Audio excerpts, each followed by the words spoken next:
Before we start, I wanted to explain why this conversation matters. Taylor Gill came in second in the 2025 Junior World Rally Championship. Second by 1.6 seconds across an entire season. At a global level, for an Australian, that's an extraordinary achievement. But the result isn't the reason we're here. Rally drivers live in uncertainty. The road changes, conditions shift. One rock, one puncture, one moment out of place and everything changes. And yet, they still have to commit. Often before having the certainty they're looking for. Often doing things that look completely wrong from the outside, but somehow work. Jeremy Clarkson once called rally drivers wizards. Everything you're told to do, and that idea of backwards thinking, sits right at the heart of my work with M31 and my book, Weird is the New Normal, The Unlikely Path of Leadership. The world we're leading in now doesn't behave the way we're taught it should. Certainty is rare, old rules break, and leadership becomes less about control and more about trust, judgment, and resilience. I've had the privilege of sponsoring Taylor over the past few years, and what I've seen is someone who understands what it means to step into uncertainty and to keep going. This is what this conversation is about. Resilience and grit is forged in the crucible of uncertainty and not knowing.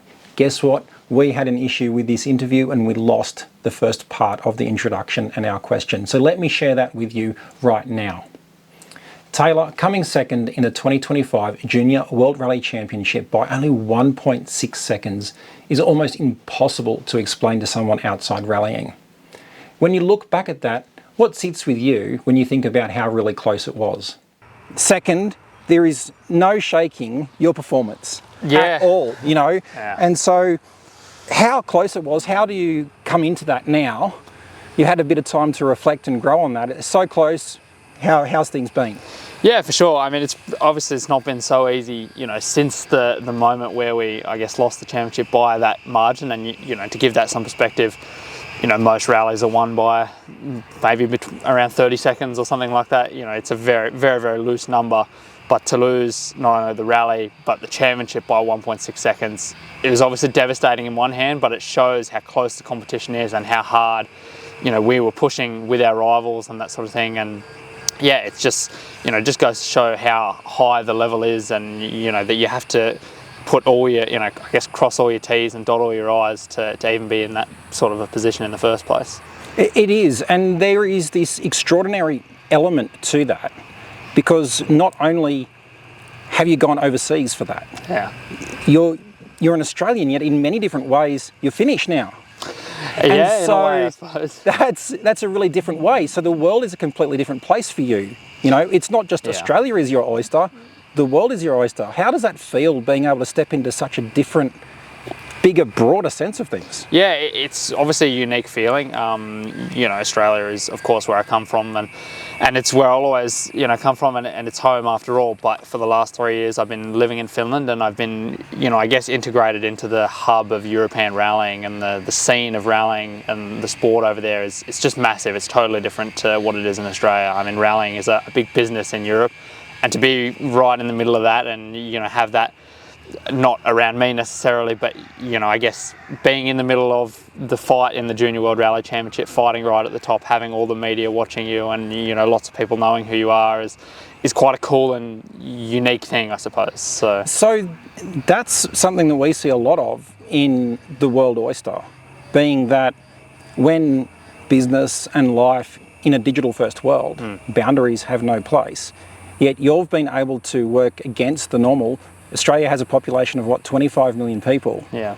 Yet you've made it to be second in this kind of way in that landscape. Yeah. You've moved from a place where rallying is really quite different to the world stage. Sure. Yeah. You've not only gotten to that world stage, but you're succeeding in that as well. Yeah. And so tell us a bit about how you've gone in finding the strength in yourself and that patience and persistence to keep going. Yeah, I mean, I've always been a big believer that it doesn't really matter where you come from or what your background is, but you have to have the right I guess, training and development to get to where you want to get to. You know, because obviously in Europe, a lot of the, you know, drivers are all European. That's, you know, the main hub of the sport. So it's such a huge thing. But when you come from other parts of the world, like Australia, New Zealand, even South Africa, South America, where, you know, the sport is not so big and doesn't have as big a presence, so long as you're, I guess, taking the right steps, getting the right people around you, and backing yourself as well is a really important thing, that you can do the job, and then, you know, and then you have to develop on that. That's interesting that you say that, because some people might say, Taylor, that you've just been lucky. Yet I'm hearing a different story there. What's the difference then between luck and then choosing to pursue this? Yeah, it's a funny thing, because I wouldn't say I'm necessarily a big believer in luck, or let's say I probably more believe on the path that you make your own luck. And you know, there's a good saying I've heard that the harder I work, the luckier I get, sort of thing. So that probably rings quite true, you know, very often. And obviously I was in the right place at the right time to get my opportunity with the FIA Rally Star program, but then you really had to... But was that opportunity luck, or did you put yourself in a position to be able to take that opportunity as it presented itself? Yeah, exactly. I mean, the opportunity came up. Obviously, then we went to the final. We worked hard to, you know, to try and, you know, win the spot. We won the spot, and then it's kind of like you've got the ball and now you've got to run with it, and that's where the hard work really, really starts. And, you know, we've seen examples of other drivers, not only in the Rally Star program, but other similar programs, who maybe don't, you know, go the extra mile or do the right work in the right key areas, and then, you know, they're not as successful as some of the drivers that, you know, make the most of these sort of programs. Yeah. So some might say that this adventure or this journey that you've been on has been a rusty bucket full of holes. You know, because that's how hard it is, because it can often feel like there's water just emptying out everywhere. Yet opportunity presents itself at that bottom of the bucket. Yeah. And so you're making active choices to go, I want that opportunity. Yeah. You know, and so what has helped you stay a little bit grounded, perhaps, in such a turbulent kind of place like this? I think it's just having good people around you. Like, you know, I've got, you know, a good support network of friends and family that are around me, and, you know, it's always good to, I guess, come back to Australia, you know, for the summertime, for Christmas, and do the, in a way, normal things in life, because I've lived quite a unique life for the last 3 years. You know, moving overseas at the age of 19 to the other side of the world is quite a big deal, I guess, and it's not a very common thing. But when I come back and I just get to spend time with, you know, the friends that I was hanging out with when I was 10, 11, 12, you know, I've got a girlfriend now, I've got really good supportive family around me, and, you know, those sort of things. It's the simple things in life that, I guess, keep me, you know, 2 feet on the ground. And you know, my mates are always pretty quick to remind me, you know, what I'm doing and how lucky I am, I suppose. And yeah, what a great support, good. And what a great philosophy in many ways to, you know, put that around you in many ways. Yeah. And have you found it easy to rally that support and get people around you? Yeah, for sure. I mean, to be honest, I wouldn't say I, you know, actively try and get the people around me. Of course, I'm trying to, you know, raise the supporters and sponsors and that sort of thing. That's a whole nother kind of subject, I guess. But you know, at the end of the day, I mean, right before I left for Europe, my grandpa said, the only thing you can do is be yourself, or the best thing you can do is be yourself. And to be honest, that's just what I try to follow. Oh, exactly. What a beautiful one. And so there's a certainty, or an uncertainty really, in your world that is more than just theoretical. In the movie Cars, we see this scene where Lightning McQueen is struggling to turn left on the dirt. And the wise sage comes and says, you know, you need to turn right to turn left. Yeah. And that's a paradox for so many people, yet that is the success that you lean into every day. Tell us about, what does that mean? Yeah, it's you know, it's obviously not an easy thing, and when you've got such a big opportunity like I had in front of me with Rally Star, there's a lot of key decisions you have to make. You know, like, do I stay in Australia? Do I move overseas? You know, moving overseas, I guess when I look back now, I have absolutely no regrets that it was the correct decision. But at the time, it was a tricky thing. You know, I was only 19, I'd never lived out of home before.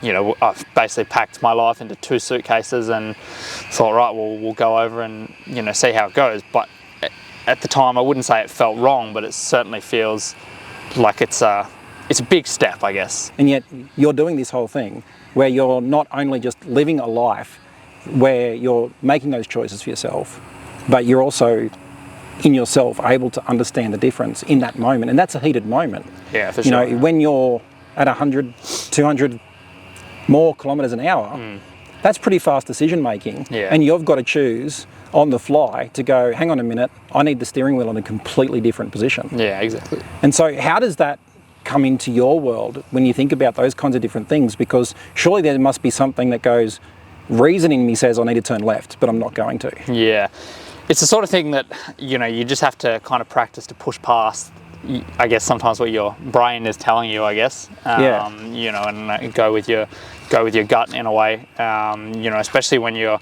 really pushing on the limit, in a rally car, and it comes into this kind of flow state where, in a way, I don't have to think about what I'm doing, it just happens naturally. And when you really get your rhythm and find your flow and find your feet, then that becomes really easy in a way. Of course, it's not easy, but I'm not having to consciously think about what I'm doing, like you say, with the turn left to go right or anything like that. It just, I guess, happens naturally, if you like.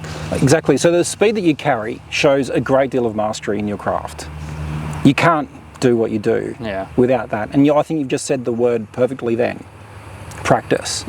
How long have you been practicing? Tell us a bit about your journey. Yeah, a fair while, I guess. I started racing go-karts at the age of 7. Wow, 7. Yeah, I got my license the day I turned 7, which is the minimum age. So I've basically had a motorsport license since day dot, I guess.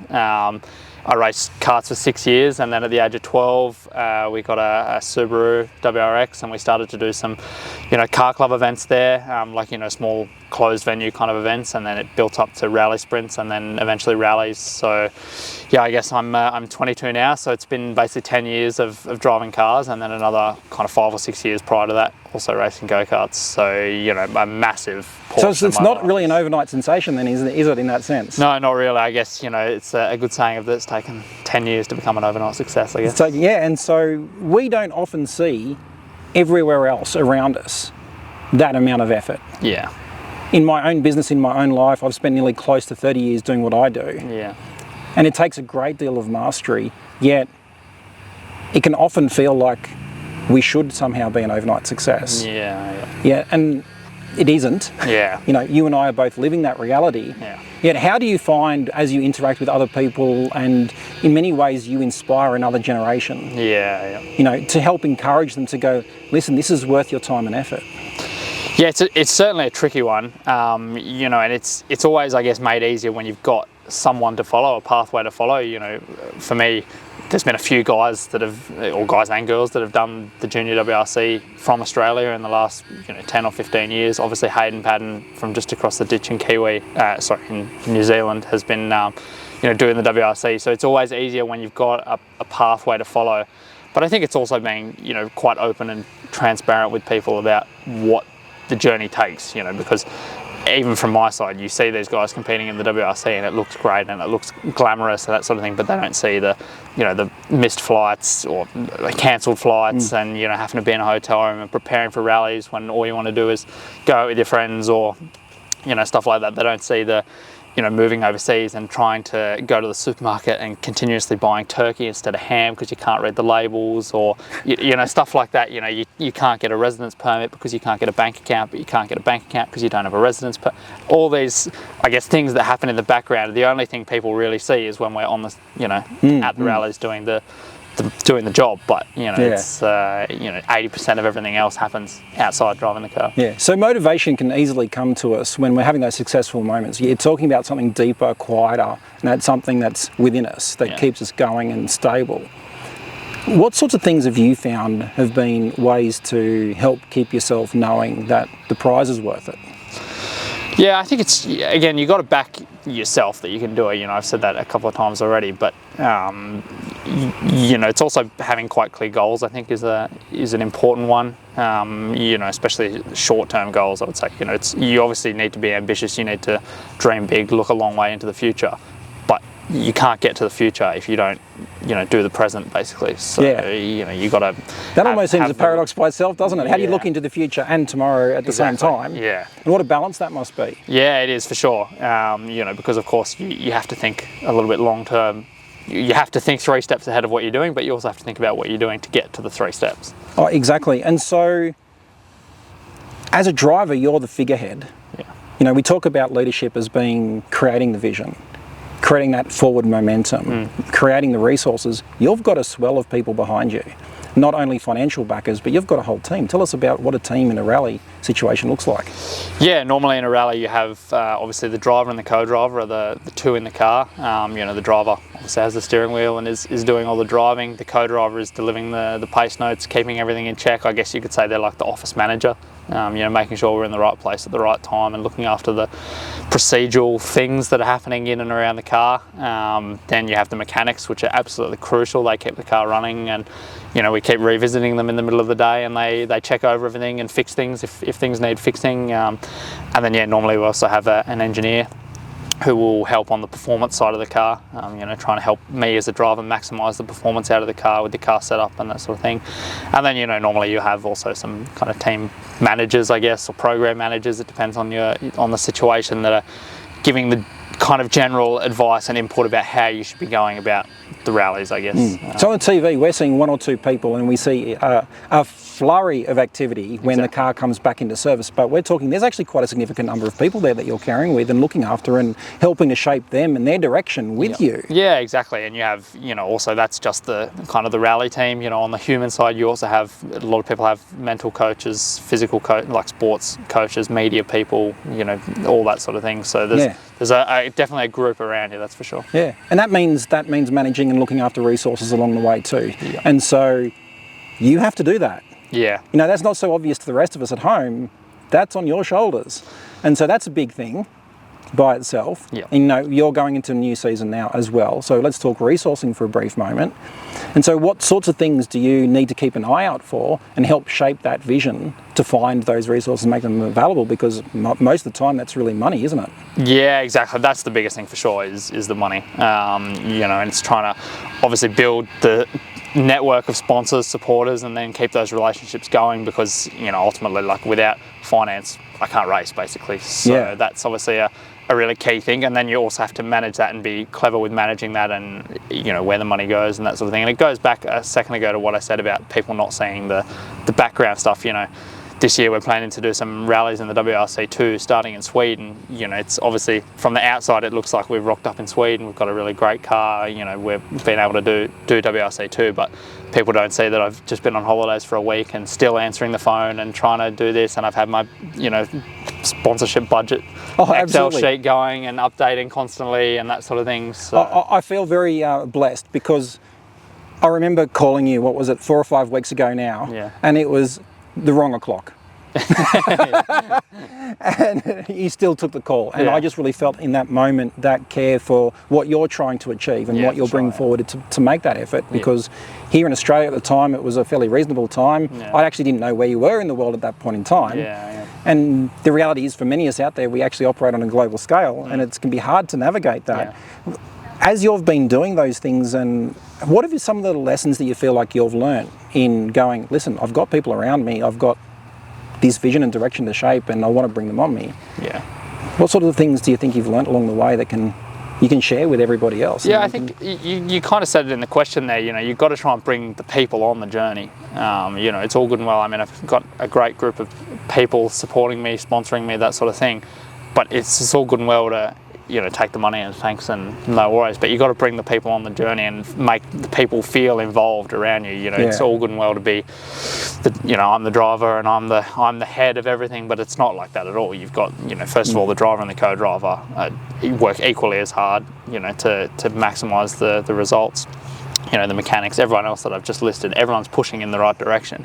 And then if you've got the sponsors and the supporters behind you, obviously you want them pushing in the right direction as well. And it's no good being me being the driver and having people that are sponsoring me or supporting me, but are not really that interested in what we're doing. You need passionate people around you that are going to help you push forward collectively. Indeed. What's interesting about that is that you're going to have support from people that aren't necessarily close to rallying. It might seem to many of us that the thrill and the excitement of rallying is enough, but nurturing that relationship and then being able to go, hey, listen, I've got other ways. What kinds of things do you look for into creating that same passion, but perhaps to people who are close-minded to you that would love to support your work, yet aren't necessarily the obvious choices? Yeah, it goes back a bit to what I kind of said a second ago of bringing people on the journey. I mean, I love rallying. I've been involved in it for a lot of my life, so I can talk about it endlessly, and it's trying to convey to people how cool of a sport it is, but also how deep of a sport it is and how many layers there are to it. It's not just the driver and the co-driver going flat out down the stage. That's what you see on YouTube, but there's a lot of other things that happen behind the scenes that make the sport, I guess, relatable and cool to the general public. It's obviously very different to, say, V8 supercars or Formula One, where you're driving round and round and round in circles. So let's think about our young rally driver who loves flying through the forest. Perhaps they're in club motorsport at the moment. If they're wanting to rally that kind of support, what kind of advice or tip would you have for them? I think one thing, it's quite a general tip, but you've got to really start building up these, sponsors, supporters, connections from a young age. There's good stories of drivers, going and getting sponsors when they were sort of 12 years old, 13 years old, that sort of thing, which is really young to be going and seeing, grown adults and trying to, ask for money, I guess, or ask for support. But in a way, that's also probably the wrong way to go about it, because you're not asking for money, you're trying to rally the support around you. That's exactly. And so, thinking about not just the sponsorship, but perhaps making that decision to have a go at something like rallying. It's thrilling. We're in the forest today. It's risky. There's a chance you might hit a tree. It's something we have to do. That's part of the risk that we do. Yet, there's something in us that really delights in that, isn't there? Yeah, exactly. Yeah, I mean, the thrill you get when you're flying down a stage and everything's working well, the unison with the driver, the co-driver, the car, everything's kind of gelling and bonding really well, it's an unmatched feeling, and of course it depends on what you're passionate about, and someone who's really into soccer, would probably get the same sort of feeling when they, kick an awesome goal or something like that. For us, it's it's like you say, it's driving down the stage and everything working well and having fun as well. I mean, that's the main thing. And even though I've been competing in the Junior World Rally Championship and it's intense and there's lots of pressure and you've got lots of eyeballs on you, the main reason I do it is because it's fun and I enjoy doing it. Yet there's something in that. You're saying it's fun and enjoyable, yet you've also been able to go, I'm making this good for other people too. That's why you've got a team. So how have you felt like you've gone, or what would you say to other people, and how have you been able to share that passion with those other people that they've wanted to be a part of this with you? Yeah, I think it's really important trying to motivate other people that they see the work that you're doing as well. It's hard, say, if I'm not working hard to, try and do my best at the rallies, that immediately flows on to my co-driver, my mechanics, my team around me, because at the end of the day, I'm the one driving the car, and if I'm not motivated to win, that doesn't help motivate other people to win as well, because everyone else can be motivated to win, but if I'm not motivated to win, we're not going to win, sort of thing. So, shared motivation. Exactly. So Taylor, you've had a great success. We've talked about wanting to step up. Maybe perhaps someone doesn't feel like they've got enough confidence in themselves, perhaps, to have that goal of stepping up, even outside of grassroots motorsport.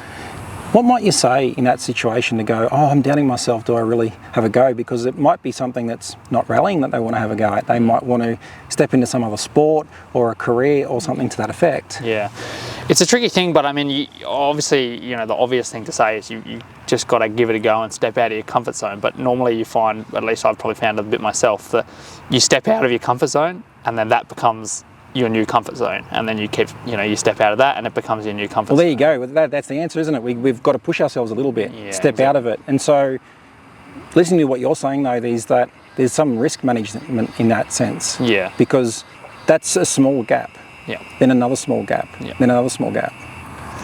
Yeah, of course. You always have to be, I guess, logical about these sort of things, and you have to look at what's at stake depending on what your situation is. But ultimately, I mean, I think you never go forward if you never push yourself a little bit. It's easy to, sit back and just stay well within yourself. But especially if you're trying to achieve big things like I've been trying to do over the last few years, you've got to push past the barrier of, you just got to pick up the phone and make the call or whatever the situation. Got to make that step. You've got to make step forward is better than no step at all. Exactly, yeah. Yeah, absolutely. I'm reminded of an old saying, I'm not sure if you heard this one before. How do you eat an elephant?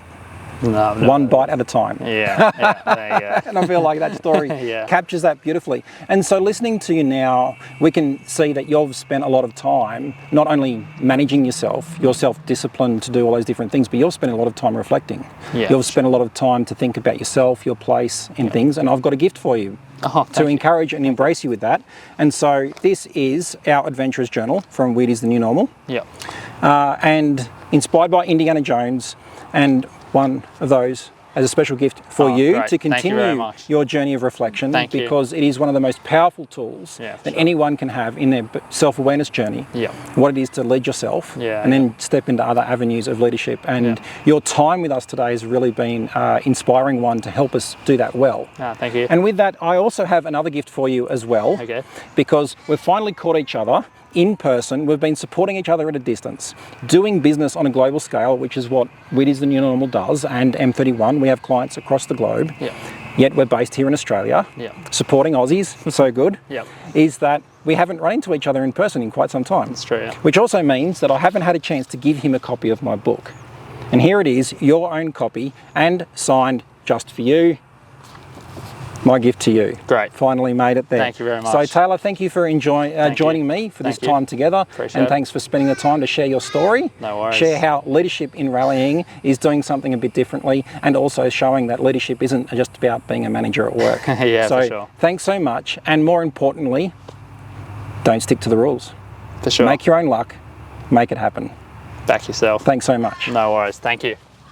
A great discussion there with Taylor. Now is the time to get behind the supporters program with him. Join online at taylorgillmotorsport.com/supporters. You've been joining us here today with Leadership Moments with Mike. Today's guest has been Taylor Gill, Australia's Junior World Rally Champion. A great delight to have this interview time with him. For more information about what I do, check out m31.global and weirdisthenewnormal.net. Because the leaders we need today are the ones that break the rules, don't stick to the norm, because, after all, weird is that new normal.